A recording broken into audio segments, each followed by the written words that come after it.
Hello, hello, hello! Hello Philippines! Hello world! Panibagong buhay, panibagong pag-asa. Ito po si Kalabs TV Vlog na sa inyo'y bumabati. Chut! Another day, another vlog na naman tayo. Maaga po tayong nagising ngayon. 5 o'clock AM, gising na ako. Kailangan magbanat tayo ng buto. Kahit po stroke tayo, kailangan pa rin kumilos. Paano po tayo kakain kung hindi po tayo kukilos? Di po ba? Tsaka walang libre ngayon. Lahat binibili. Lahat may bayad. Kung hindi tayo kilos, paano na? Paano na ang bukas? Paano na ang pangarap ko? Nawala na. Iyon ang ayaw kong masayang sa akin. Kahit na stroke na po tayo, pipilitin ko talagang kumilos ako. Natutuwa ako sa isang parents ko dati.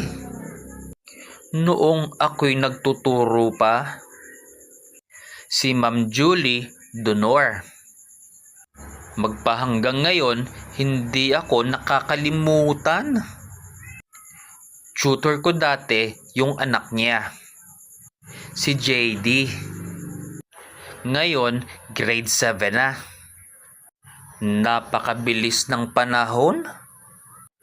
Parang kailan lang. Nahandle ko siya noong siya'y grade 2. Ang cute ng batang iyan. Taba-ching-ching. Ngayon, binata na talaga.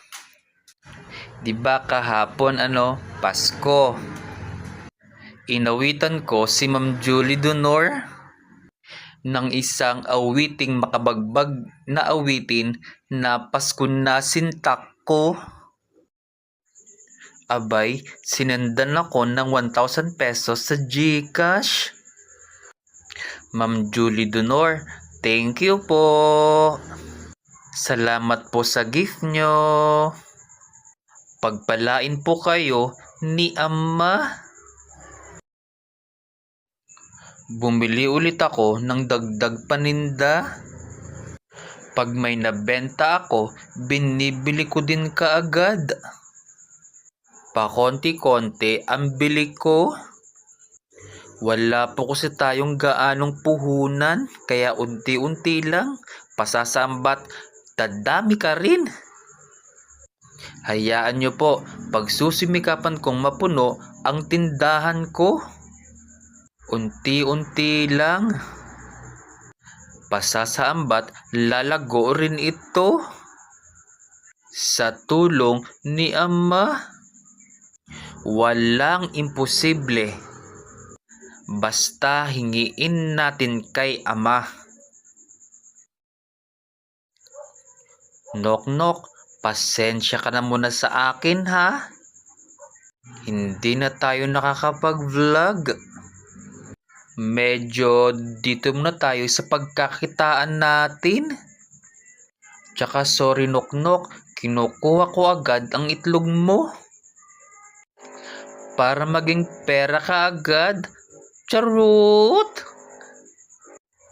Basta knock-knock, salamat po. May sasabihin lang po ko sa inyo mga kalabs. Mahalaga po ito.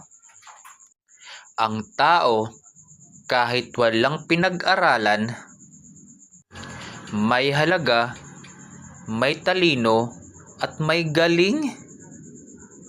Hindi nasusukat sa diploma.